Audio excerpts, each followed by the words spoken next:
Good evening बच्चों। देखो बच्चों, एक बार फिर अपने चर्चा करते हैं 20% की डोज परीक्षा तक रोज। आपको पता है कि अपने इस एक जो सिस्टम चला रखा है 20% की डोज, इसमें अपने ऐसे क्वेश्चन पूछे जाएंगे जो 2012 से लेकर 2020 तक की विभिन्न बोर्ड परीक्षाओं में पूछे जा चुके हैं। यहाँ पर मैं जितने भी क्वेश्चन आपको उपलब्ध करा रहा हूँ ये सारे क्वेश्चन अपने बोर्ड एग्जाम में पूछे हुए हैं। तो अपने ज़्यादा समय खराब ना करते हुए स्टार्ट करते हैं भैया। आज की अपनी जो क्लास है इसमें बात करेंगे अपने जियोग्राफी अर्थात भूगोल की। ठीक है, तो पहला क्वेश्चन है भैया अपने 1991 की। देखो यहाँ से आप अपनी स्वयं एक प्रकार से अपना आकलन भी कर सकते हो। हालांकि मैं आपको सभी के आंसर बताऊंगा, लेकिन मेरे बताने से पहले आप खुद ये सोचो कि इसका आंसर क्या होगा, जिससे आपको भी ये पता चल सके कि आपकी तैयारी कहाँ तक है, कैसी है, किस प्रकार की है। पहला क्वेश्चन है भैया 1991 की भारतीय जनगणना के अनुसार, जनगणना अपने 10 साल से होती है, ठीक है। तो 1991 की जो जनगणना थी उसके अनुसार नगरीय बस्ती के लिए वांछित न्यूनतम जनसंख्या घनत्व कितना है।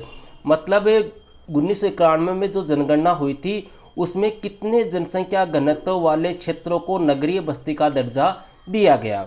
तो यहाँ पर भैया 400 व्यक्ति प्रति वर्ग किलोमीटर, 450 व्यक्ति प्रति वर्ग किलोमीटर, 500 व्यक्ति प्रति वर्ग किलोमीटर या 550 व्यक्ति प्रति वर्ग किलोमीटर।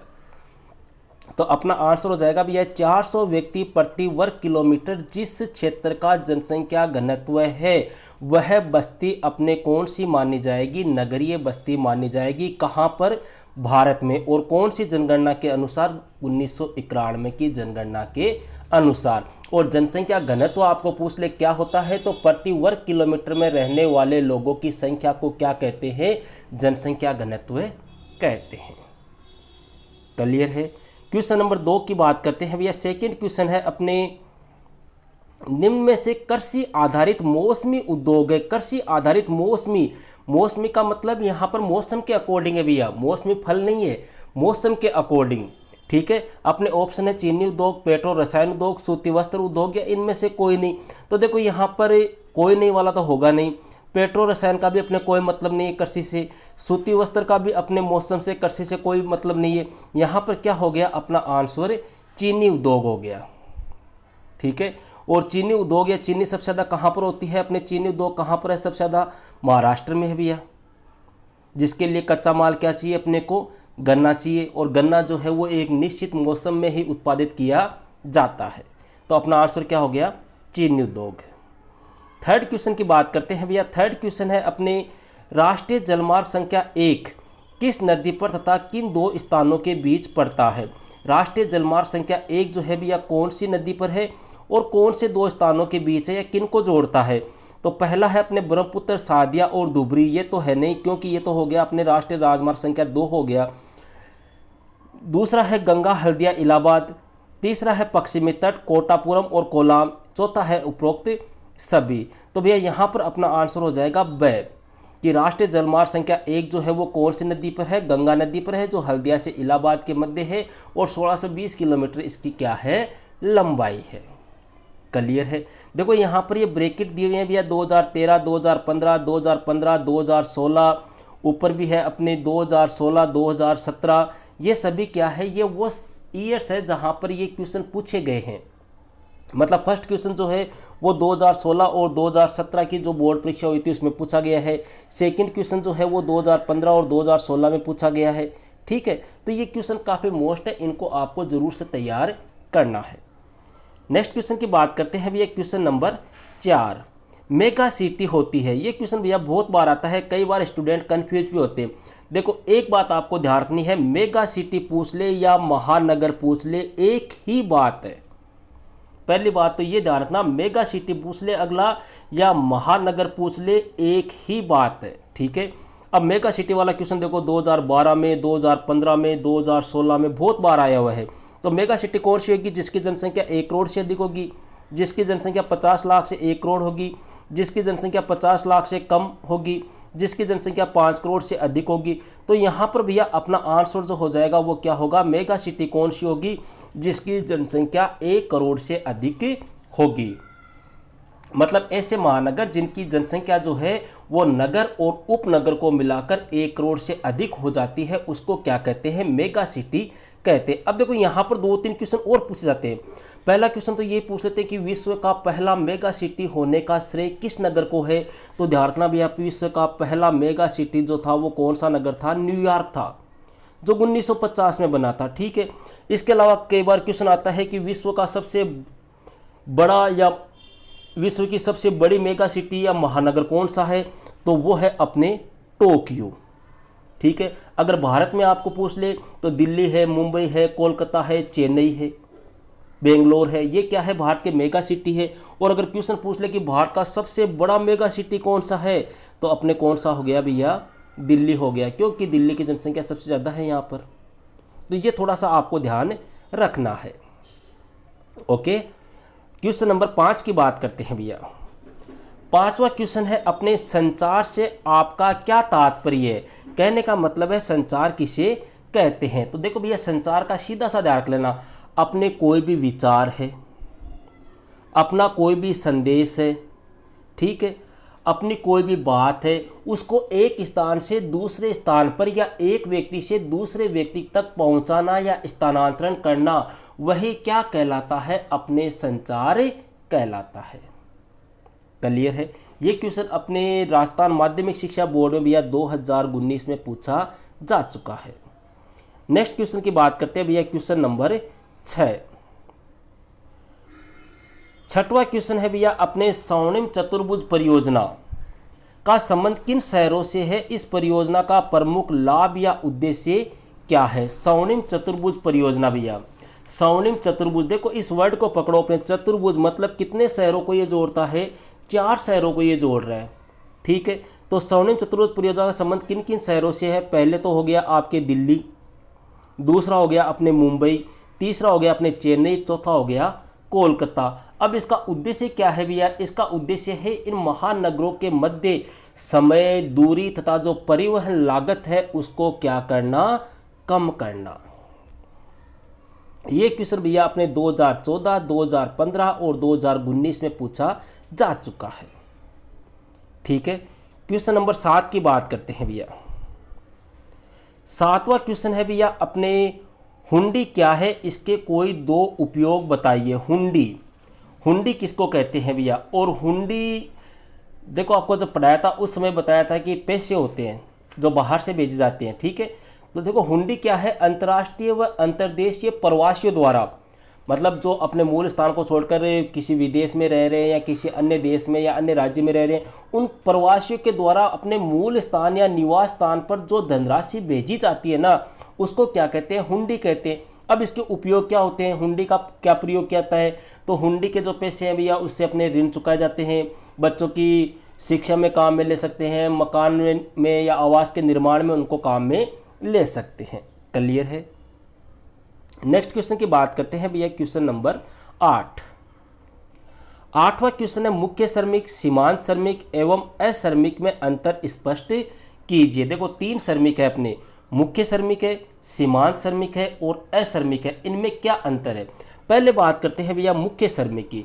मुख्य श्रमिक किसको कहेंगे, जो वर्ष में कम से कम 183 दिन तक, मतलब 183 दिन या इससे ज़्यादा जो क्या करता है, रोजगार प्राप्त करता है, काम करता है, वो तो हो गया मुख्य श्रमिक। दूसरा आता है भैया सीमांत श्रमिक। सीमांत श्रमिक अपने किसको कहेंगे, सीमांत श्रमिक का मतलब हो गया जो वर्ष में 183 दिनों से कम काम करता है, वो हो गया सीमांत श्रमिक। और तीसरा हो गया भैया अश्रमिक। अश्रमिक वह होता है जो कोई कार्य नहीं करता, अपने भरण पोषण के लिए, अपने एक प्रकार से पेट भरने के लिए दूसरे व्यक्तियों पर निर्भर रहता है, वो होता है अश्रमिक। इसको अपने एक प्रकार से कहे तो आश्रित जनसंख्या भी कह सकते हैं। ठीक है, क्वेश्चन नंबर 9 की बात करते हैं भैया। 9वां क्वेश्चन, 9वां क्वेश्चन है भैया, चतुर्थक एवं पंचम क्रियाकलापों में कोई 2 अंतर बताइए। देखो अपने कई क्रियाकलाप पढ़े थे, अपने प्राथमिक है, द्वितीयक है, तृतीयक है, चतुर्थक है, इस प्रकार के कई क्रियाकलापों का अपने अध्ययन किया था। तो ये चतुर्थक और पंचम जो क्रियाकलाप है, इसके ऊपर भैया अपने 2015 और 2017 ठीक है, 2017 में तो अपने ये राजस्थान बोर्ड में पूछा जा चुका है। इनमें अंतर पूछते हैं तो ध्यान रखना भैया, अंतर सीधा से दाखिला चतुर्थक जो क्रियाकलाप होते हैं ना, उसमें कैसे कार्य आते हैं, ज्ञानोन्मुखी कार्य आते हैं, ज्ञान पर आधारित, नॉलेज पर आधारित, ठीक है। जबकि पंचम जो क्रियाकलाप होते हैं उसमें नवीन विचार व नवीन प्रौद्योगिकी पर आधारित कार्य आते हैं, ठीक है। इसके अलावा चतुर्थ कार्य जो है वो अनुसंधान व विकास पर केंद्रित होते हैं, जबकि पंचम कार्य जो है वो प्रौद्योगिकी पर केंद्रित होते हैं। इसके अलावा चतुर्थ कार्य में भी अपने जो शिक्षक है, चिकित्सक वगैरह है, लेखाकार है, दलाल है, ऐसे लोग आते हैं। जबकि पंचम क्रियाकलाप जो है भैया, इसमें आपके कोई नीति निर्माता है, कोई आपके बौद्धिक निर्णय लेने वाले, डिसीजन लेने वाले व्यक्ति जो होते हैं वो आते हैं। इस प्रकार से 2-3 अंतर अपने को ध्यान रखना है। क्वेश्चन नंबर 10 की बात करते हैं भैया। 10वां क्वेश्चन है अपने गुच्छित बस्तियों की विशेषताएं बताइए। सिंपल सा क्वेश्चन है भैया, 2013-2015 में ये पूछा जा चुका है। गुच्छित बस्तियां जो होती है उसमें घर कैसे होते हैं भैया, पास पास होते हैं। घर जो होते हैं वो आयताकार, एरिए या रेखीय आकृति में होते हैं। और गुच्छित बस्तियां जो है वो कहाँ पर होती है, उपजाऊ क्षेत्र है या जलोढ़ मैदानी भाग जो है वहाँ पर इस प्रकार की बस्तियाँ पाई जाती है। क्वेश्चन नंबर 11 है भैया, भारत में नगरीय बस्तियों की निर्धारक दशाओं को बताइए। भारत में नगरीय बस्तियों की निर्धारक दशाओं को बताइए। तो भैया नगरीय बस्ती की निर्धारक दशाएं क्या होगी कि जहाँ की जनसंख्या जो है वो कम से कम कितनी होनी चाहिए, 5000 या इससे अधिक होनी चाहिए। जनसंख्या घनत्व कम से कम कितना होना चाहिए, 400 व्यक्ति प्रति वर्ग किलोमीटर होना चाहिए। कुल जनसंख्या में लगभग 75% लोग जो है या इससे अधिक जो लोग हैं वो गैर कृषि कार्य में होने चाहिए। वहाँ पर नगर पालिका, नगर निगम या छावनी बोर्ड का होना चाहिए। वो क्या हो गए, नगरीय बस्तियों की निर्धारक दशाएं हो गई। 2017 में भी ये राजस्थान बोर्ड में ये क्वेश्चन पूछा जा चुका है। नेक्स्ट क्वेश्चन की बात करते हैं, क्वेश्चन नंबर 12। 12वां क्वेश्चन है भैया, अपने भारत में विश्व के कितने प्रतिशत चावल और गेहूं का उत्पादन होता है। देखो भैया, चावल तो होता है अपने 20.6% और गेहूं अगर पूछ ले तो वो होता है 12.3%, ठीक है। 13वां क्वेश्चन है भैया, भारत में लेंगुन व पश्च जल कहाँ पाए जाते हैं। तो भैया लेंगुन और पश्च जल जो है, अपने पश्च जल कौन सा हो गया, जो बांध के पीछे अपने जो जल एकत्रित किया जाता है, ठीक है। तो ये कहाँ पाए जाते हैं भैया, अपने केरल है, अपने पूर्वी साइड का एरिया जो है अपने जैसे उड़ीसा है, अपने पश्चिम बंगाल है, इस क्षेत्र में पाए जाते हैं। नेक्स्ट क्वेश्चन है भैया, अपने लेंगुन एवं पश्च जल के कोई 2 उपयोग लिखिए। देखो ये क्वेश्चन 2012, 2016, 2017, ठीक है, 3 बार ये क्वेश्चन आ चुका है। तो भैया यह जल जो होता है इससे अपने मछली पालन या अपने कहीं मत्स्य पालन का कार्य होता है। चावल की जो कुछ किस्में होती है उनकी सिंचाई की जाती है, नारियल जो होता है उसकी सिंचाई की जाती है। तो ये क्या हो गए, इसके उपयोग हो गए। नेक्स्ट क्वेश्चन की बात करते हैं भैया, क्वेश्चन नंबर 15। 15वां क्वेश्चन है भैया, भारत में कृषि हेतु या सिंचाई हेतु जल की मांग निरंतर बढ़ रही है, कारण बताइए। मतलब सिंचाई के लिए या कृषि का कार्य करने के लिए जल की मांग जो है वो लगातार बढ़ रही है। क्यों बढ़ रही है, क्या कारण है, ठीक है। तो ये अपने को बताना है। अच्छा क्वेश्चन है भैया, आपने 2-3 बार अपने एग्जाम में पूछा जा चुका है। तो देखो अपने जैसा कि सबको पता है कि भारत एक किस प्रकार का देश है, कृषि प्रधान देश है, ठीक है। और यहाँ पर भारत में कुछ फसलों की प्रकृति ऐसी है कि उनके लिए अधिक जल की आवश्यकता होती है, जैसे कपास है, गन्ना है, जूट है। ये ऐसी फसलें हैं भैया जिनके लिए अधिक सिंचाई की आवश्यकता होती है, ठीक है। इसके अलावा भैया भारत में अधिक उपज देने वाली फसलों की कई किस्में जो है उनके लिए भी अधिक जल की आवश्यकता होती है, ठीक है। इसके अलावा भैया भारत में वर्षा मुख्यतः दक्षिण पश्चिमी मानसूनी पवनों से होती है, जो बहुत ही एक प्रकार से क्या होती है, अनिश्चित या अनियमित होती है, ठीक है। इसके अलावा यह शुष्क ऋतुओं में भी अपने बिना सिंचाई के भारत में कृषि करना जो है वो एक प्रकार से संभव नहीं है। तो ऐसे कई कारण हैं जिनकी वजह से भारत में जल की मांग क्या हो रही है, निरंतर बढ़ रही है। क्लियर है। क्वेश्चन नंबर 16 की बात करते हैं भैया। 16वां क्वेश्चन है, भारतीय राष्ट्रीय जल नीति 2002 की प्रमुख विशेषताएं बताइए। देखो पहला क्वेश्चन तो आपको ये ध्यान रखना है कि भारतीय राष्ट्रीय जल नीति कब निर्धारित की गई, 2002 में। अब इसकी विशेषताएं अपने को पता होनी चाहिए, ठीक है। तो ये क्वेश्चन भी देखो भैया, अपने 2012 और 2015 की जो बोर्ड एग्जाम हुई थी वहां पर ये पूछा जा चुका है। तो इसकी विशेषताएं क्या है भैया। विशेषताओं में पहली विशेषता आपने कह सकते हैं कि इस राष्ट्रीय जल नीति के तहत मानव के लिए पीने के लिए जल, प्राणियों के लिए एक प्रकार से पीने के लिए जल उपलब्ध कराना चाहिए, ये प्राथमिकता थी एक प्रकार से भौम जल स्तर को बढ़ाना चाहिए, जल के सभी विविध प्रयोगों में कार्य क्षमता में सुधार होना चाहिए। इसके अलावा यह अपने शिक्षा, विनिमय, अपने प्रेरक अनुक्रमण, इनके द्वारा भी एक प्रकार से जल संरक्षण की बढ़ावा देना चाहिए। ठीक है, इसके अलावा यह पेयजल के जो स्रोत है उन स्रोतों में भी क्या करनी चाहिए, वृद्धि करनी चाहिए। इस प्रकार के अपने भैया जल की गुणवत्ता जो है उसमें भी अपने एक प्रकार से सुधार करने के लिए नए नए कार्यक्रम चलाए जाने चाहिए। इस प्रकार की कई विशेषताएं जो है वो किसकी है, अपने भारतीय राष्ट्रीय जल नीति 2002 की है। देखो यहाँ पर मेरा जो मकसद है भैया वो ये है आपको अच्छे अच्छे मोस्ट क्वेश्चन उपलब्ध कराना, और ये ऐसे क्वेश्चन है जो विभिन्न बोर्ड भर्ती परीक्षाओं में पूछे जा चुके हैं। ये जितने 20 क्वेश्चन है बताए भैया आपको, ये ध्यान रखना राजस्थान माध्यमिक शिक्षा बोर्ड में तो पूछे हुए हैं, साथ ही साथ में अन्य बोर्ड एग्जाम में भी पूछे जा चुके हैं। तो कहने का मतलब है ये क्वेश्चन जो है वो आपकी परीक्षा की दृष्टि से काफ़ी महत्वपूर्ण है, इनको आपको जरूर से तैयार करना है। नेक्स्ट क्वेश्चन है भैया, ऊर्जा के कोई 4 नवीकरणीय योग्य स्रोतों को विस्तार से समझाइए। ऊर्जा के कोई 4 नवीकरणीय योग्य स्रोतों को विस्तार से समझाइए। अब यह ऊर्जा एनर्जी, ठीक है, जिनसे एनर्जी प्राप्त होती है, तो उसके कोई 4 कैसे स्रोत बताने हैं आपको, नवीकरणीय योग्य स्रोत बताने हैं। ठीक है, एक तो होते हैं देखो भैया अनवीकरणीय, एक होते हैं नवीकरणीय, या अपने कहते कि परंपरागत और अपरंपरागत। तो 4 नवीकरणीय स्रोत कौन कौन से हो गए, जैसे पहला तो अपने हो गया सौर ऊर्जा है। ठीक है, सौर ऊर्जा कौन सी हो गई, जो सूर्य की उष्मा या प्रकाश से प्राप्त जो ऊर्जा होती है वो सौर ऊर्जा होती है।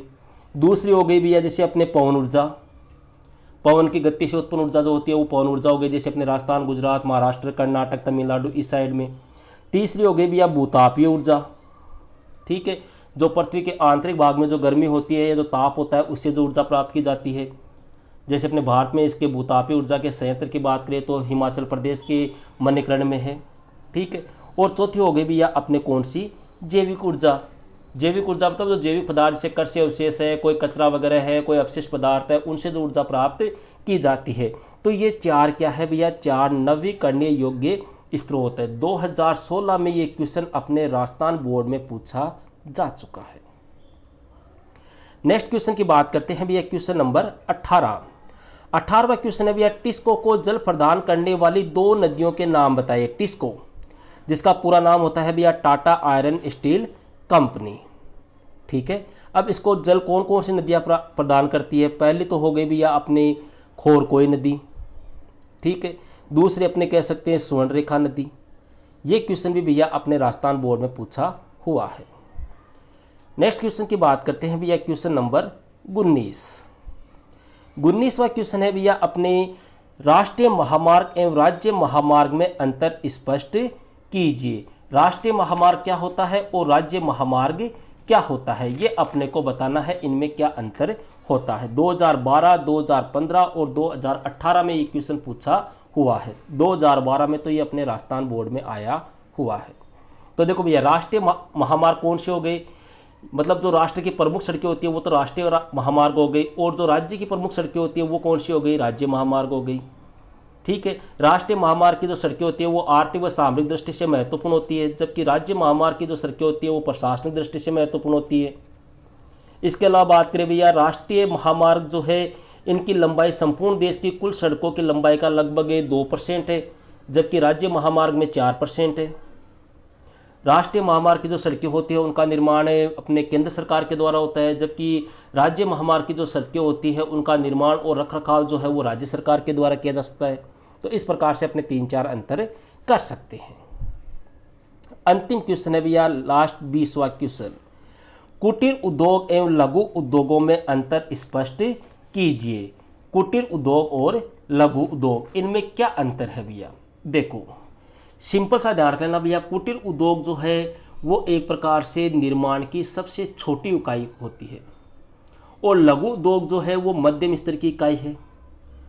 कुटीर उद्योगों में कच्चे माल का उपयोग होता है, जबकि लघु उद्योग जो होते हैं भैया उनमें कच्चे माल के साथ साथ में बाहर से भी कच्चा माल मंगाया जाता है, उनका भी उपयोग होता है। ठीक है, कुटीर उद्योग जो होता है उसमें कार्य घर के सदस्यों द्वारा, लोगों द्वारा किया जाता है, जबकि लघु उद्योगों में अन्य श्रमिकों की या स्थानीय श्रमिकों की आवश्यकता होती है। कुटीर उद्योग जो होते हैं भैया उसमें अपने जो निर्मित वस्तुएं होती हैं उनका व्यापारिक महत्व एक प्रकार से कम होता है, क्योंकि इस प्रकार की वस्तुओं का निर्माण किया जाता है जो अपने घरेलू काम आती है। जबकि लघु उद्योग जो होती है उसमें जो वस्तुएं निर्मित की जाती है उनका व्यापारिक महत्व अधिक होता है। तो इस प्रकार से 2-4 अंतर आपको इसमें ध्यान रखना है। अपने 2016 में जो राजस्थान माध्यमिक शिक्षा बोर्ड का पेपर हुआ था उसमें ये क्वेश्चन पूछा जा चुका है। तो ये थे भैया अपने कक्षा 12 भूगोल के 2012 से लेकर 2020 तक की जो विभिन्न बोर्ड भर्ती परीक्षाएं हुई है उनमें पूछे गए क्वेश्चन। अपने थीम का नाम है भैया 20% की डोज परीक्षा तक रोज। ओके भैया, तो मिलते हैं फिर नेक्स्ट वीडियो में एक नेक्स्ट टॉपिक के साथ। That's all.